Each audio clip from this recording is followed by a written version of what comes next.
Welcome, and thank you for joining for another whiskey review. Today, we're going to take a look at Ardbeg 18-year-old Dustin from 2018. Ooh, it's a 2000 distillate. Whiskey show bottle, bottled for the 10th anniversary of TWS. 55.9% ABV, 225 bottles. I know nothing about what we're about to have. 225 says... I know nothing, Dustin. That says maybe a bourbon cask, but man, that's a big yield from a bourbon cask at 18 years. Dustin, I'm not exactly sure. With all of these blind samples, I've been blind, but I tell you what, Ardbeg piqued my interest. Ardbeg 18. 18 is a bold statement. 2018 bottling, 55.9% ABV. It's kind of light. Yeah, no, I mean, signs of a bourbon cask. I mean, 18 years is a good age. What do we always say about Ardbeg? Give it to me cask strength, 46 ain't enough. I agree. And can we have an age statement besides the 18 and the 20-something series? We got a 19. And then again, but you're right, 46. You're right. Whatever. We, 19. We did get the 19. But yeah, at $330. Like, at 46%. Yeah. Yeah, but here's what we're finally asking for. I asked the same thing from Louis Vuitton of whiskey. That's the same thing from Ardbeg as I do from Lagavulin. Just give me a little bit of age and a little bit of cask strength. I'll pay for it. We know it's going to be ridiculous. You know what? Actually, I'm not going to say that. I saw that 29-year-old Lagavulin. What was it, like $5,000 ethereal dollars or something? I was just like, okay, maybe I'm out of this game. Yeah, I mean, well, have you seen the price of a single cask Lagavulin these days? Or sorry, Ardbeg? Jeez. I thought $1,500 was a lot. Yeah, for an 8-year maybe. Ooh. That is rich. It's rich. I'm trying to understand. I mean, it's like it comes off initially just like citrusy bubble gum, just boom. But then you get in there and it gets really oaky. Oaky, there's almost like a dirty. It means I don't think it's a sherry cask. You know, like a dirty oak. This is giving me like a little bit of a Bowmore peat note, along with a bit of a little bit of a Lafroig on the front end. The back end's all Ardbeg. Like I'm not questioning this being an Ardbeg at all. This is turned so dark and brown on the front. Dark brown. Like it almost comes off like burnt sherry or burnt chocolate. But again, I don't think this is a sherry cask maturation. But again, I don't know. Maybe 3-charred bourbon cask, something like that. Fortified white wine, possibly. But my guess would be some type of bourbon cask maturation. I think it's just the Ardbeg malt has gone. How Ardbeg should be. It's got its own way. Old, a little bit old, 15, 16, 17 years old. Bourbon cask, dirty. You know, some people say there's no harmony with sherry and Ardbeg. Do they not like Ugadel? I don't know. They don't like new Ardbeg, but I've heard that from multiple Dark people Cove, who are big Ardbeg. Pretty good. I mean, yeah, I know. Oh, I know. Yeah, I mean, come on. That said, this does not remind me of any core release Ardbeg. And no, mind you, admittedly, I have not been drinking any of their special releases the last couple of years because they started releasing all of them with descriptions explaining how they fucked up the whiskey and wanted us to pay more. Like, hey, we left it on too long. Here you go. Heavy vapors. Like, okay. Over fermented. Like what? Might contain sardines. I tell you what, though, Dustin. Spilt in the bathroom edition. You're just like, what? Dustin, so this was 2018 release. So if it's 18 years old, so it's 99 or 2000, so it's new distillate. Yeah. Early new distillate, yeah. I mean, this doesn't come off like the 23 or the 22 or the 21, any of those. Doesn't come off like the 19 either. Like, it's its own thing. It's here. its own thing. It's not, yeah, it's very, because it's got like a more assertive punchiness up front, which kind of, again, reminds me a little bit of Bowmore. Not as plasticine-y, but... It's grittier and it's dirtier than what I normally think of with Ardbeg. Like, this is a dirty Ardbeg. And it doesn't have that, like, lemon-lime citrus note Not on the back end nearly as much as you get in the 10 and the 19. I don't have it at all. Yeah, I don't have it, exactly. I mean, I see some chocolate there and a few things. Yeah, man, This is very similar to that Springbank 2009 vintage, like the first Springbank. Like, man, these things started out dirty. Yeah. This is dirty Ardbeg. It almost kind of gives me that, like I've talked about in the past, like the candy cigar or cigarette note. Mm-hmm. Okay. But it's just dirtier up front. Again, it reminds me of Bowmore, and even occasionally Lafroig will do that dirtiness up front, especially on like some of the like their non-age stated, like, you know, quarter cask or something where it's just a little punchy. Well, like Elixir Distillery, Lafroig 22. Yeah. And then the Signatory 1988 16, or like those were dirty like this. Yeah. But those were sherry too. And I don't think this is sherry, but I could be wrong. I'm going to have to taste it, but on the nose, I'm getting nothing that indicates wine notes here. Yeah, I mean, dude, good smoke, good, tarry earth gravel. Ardbeg. Make more of this. Yeah, this is a dirty, funky Ardbeg. Stop bottling your shit at young ages. You just doubled your distillery capacity. Just give it time. We'll survive. This reminds me, and it was a long time since I had it. It was 40%, so it's not as rich. But I had the old 17, the 40% 17 one time as a sample. I think Casey sent it to me. And there was a dirty, funky note to that, because I believe that was all bourbon cask maturation as well. There's a dirty, funky note to that. Now, this comes off thicker, and it should. It's cask strength. Right. I will say it's getting sweeter in the glass as it's sitting out here. The back end is getting much sweeter. I love the funk, man, on this. I'm enjoying that sweet note. It's starting to pick up. Like, this is one of my more favorite Ardbegs to notes that I can even. I got to go in and taste this, Mike, because I'm so excited. Yeah, man. I've been putting it off, so I don't want to be disappointed. But this smells incredible. I mean, here's the thing. That's already a thick spirit anyway, Ardbeg. And what does this come in at? 55.9, almost 56%. I mean, dude, that's got to be business. This is, there we go. Yes. All right, so up front, the sweet notes I was starting to pick up on the back end come right up front.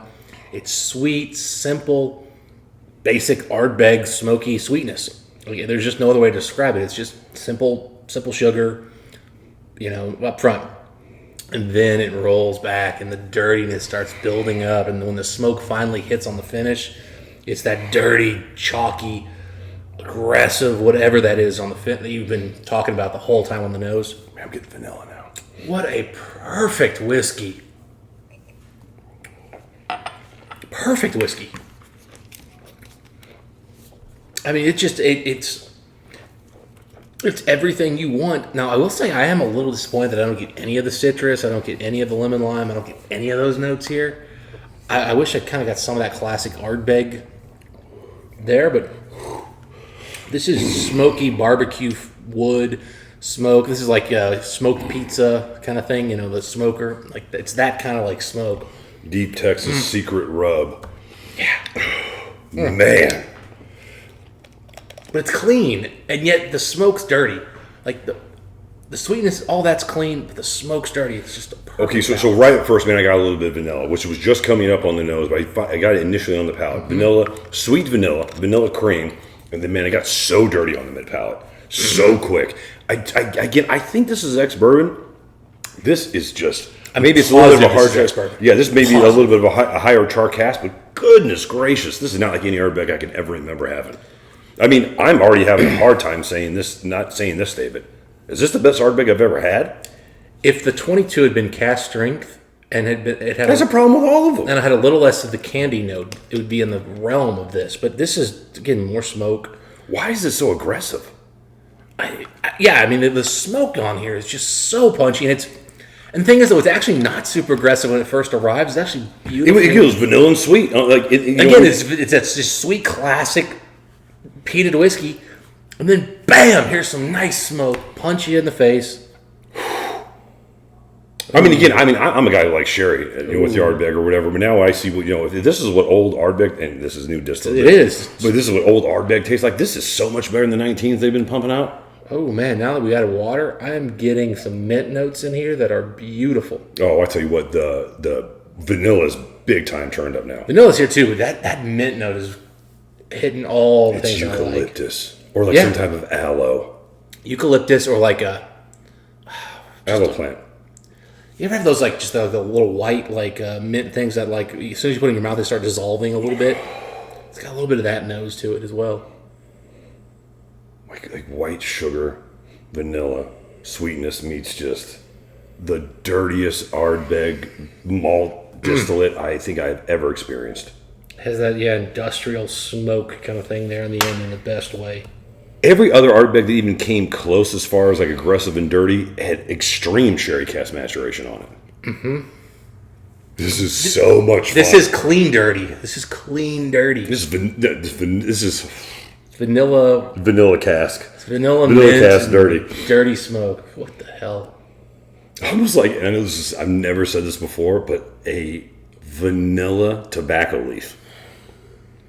Like, you get like Christmas time white chocolate covered pretzels. It's like a white chocolate covered. It's almost too clean even tobacco for leaf. tobacco, man. It's just. Well, that's what the white chocolate's covering it for. I am actually getting the white chocolate now that you're saying it. Almost just like freaking vanilla icing. Oh my goodness! If this is new distillate Ardbeg, how are they messing this up? They're not aging it. They're releasing. Oh, you think aged the 19? Yeah, but they proofed it down and they put sherry casks in there. Man, And this is just shine. like Kalila. Like the best Kalilas I have are never normal core, regular Kalilas. It's an independent bottling or Diageo special release. Like, oh, you can be epic. Why would you not choose to be epic? Maybe that's what those single casks we keep saying are, but they're priced so freaking high you can't even think about buying it. Yeah, I don't know what this costs, but I mean, 18-year-old Ardbeg can't be cheap. They rarely do sell their stuff off for the most part.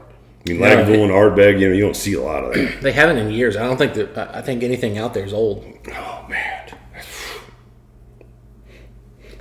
Yeah, this is something. All right, I'm going for that. Yeah, but this is so different from any other Ardbeg I've ever had. I'm loving the nose of the water, man. And I can't even say, oh, I bet this is what old Ardbeg tastes like because this is new distillate. But I have had, if we missed a new distillate Ardbeg that mattered, 21, 22, 23, the 25s, the 19s, we did 2 or 3 of the 19s. Like, what am I missing something? Unless From new to distillate? none of, I mean, unless we didn't do like the first Supernova, which a lot of people hyped up. Okay, that's young whiskey. I'm just saying, like, anything with age on it. This reminds me of nothing new distillate with age on it at all. They put out a couple. They did a recent 13-year with some white wine casks and stuff. It didn't sound that exciting. They put an age statement on that fermentation stuff that I've heard people like vomiting when they smell and taste. Dustin, another example of a whiskey 15 to 20 years old is just incredible. The only age-stated Ardbeg that's coming out that's interesting to me are those single casks, but they're priced so damn high that it's just not even worth looking at them. Like, nobody is going to pay that kind of money who has any sense without trying it first. And I don't know anybody's offering me tastes of $1,000+ dollar. All right, I prefer it without water. It's a little punchier, but it's still got plenty of punch left. Vanilla, okay, so initially with water, vanilla cream on the front was easier to get. It lasted a lot longer.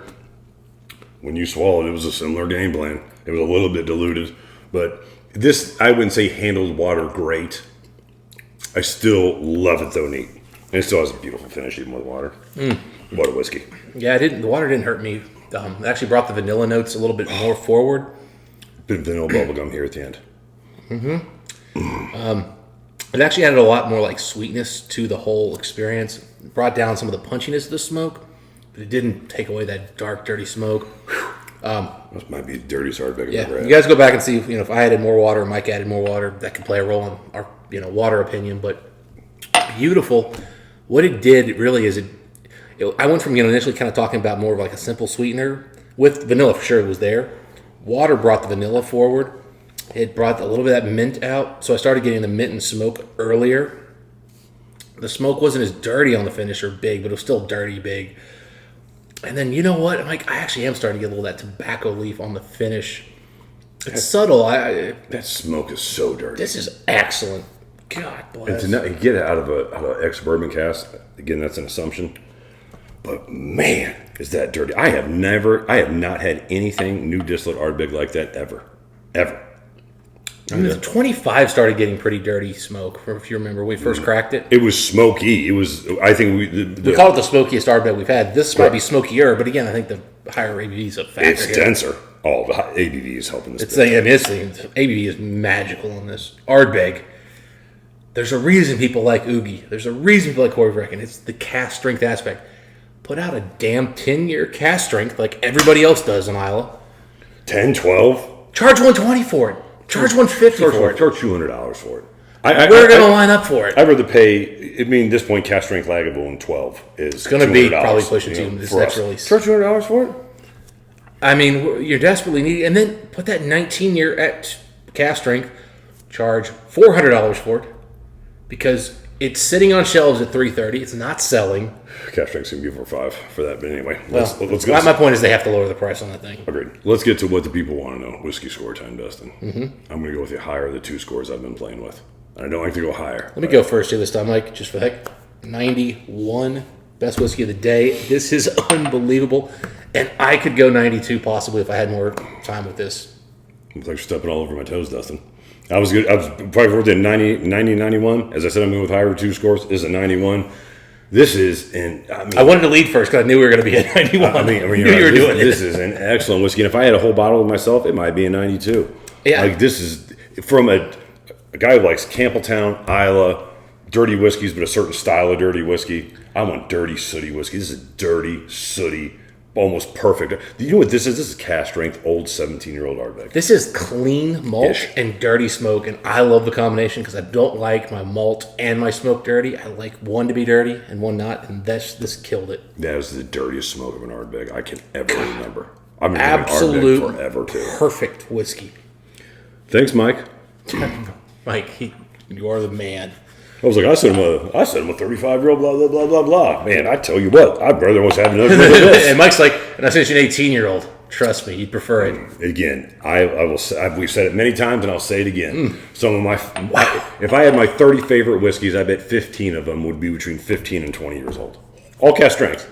Oh yeah, but they would, that's single such casks. A good range. We're age snobs, but man, that age, you get over 15 years old, you get some special whiskeys quick. Yeah, single casks at these ages, that's where the sweet spot is. When you can vat stuff together, older, I think, does better, but God. 225 bottles, Dustin. I will not be getting more of this. It was for 10th anniversary. 6 years ago, there is not a lot of this hanging out, I'm sure. Yeah, I'm sure they put their best foot forward. This better be the best foot. If not, they're hiding it for themselves. God, if this is not the best, we need to find more. I hope it isn't the best. That way we look forward to something else. Probably. There always is something better coming. Big dog in at 91 out of 100 after 600 reviews. God. Those are our thoughts on this particular Ardbeg 18-year-old 2018 release whiskey show bottled for the 10th anniversary of 7 TWS. Don't know what that means. 55.9. I'm sure Michael tells. Yeah. I'll try to look it up. Anyway, those are our thoughts on this particular whiskey. If you guys had a chance to try this bottle, one of 224 that are left, or anything else close to this, let us know what you guys think. Just until next time, what do we wish the folks? Happy, I think I'm going to cry drinking. Thanks, Mike.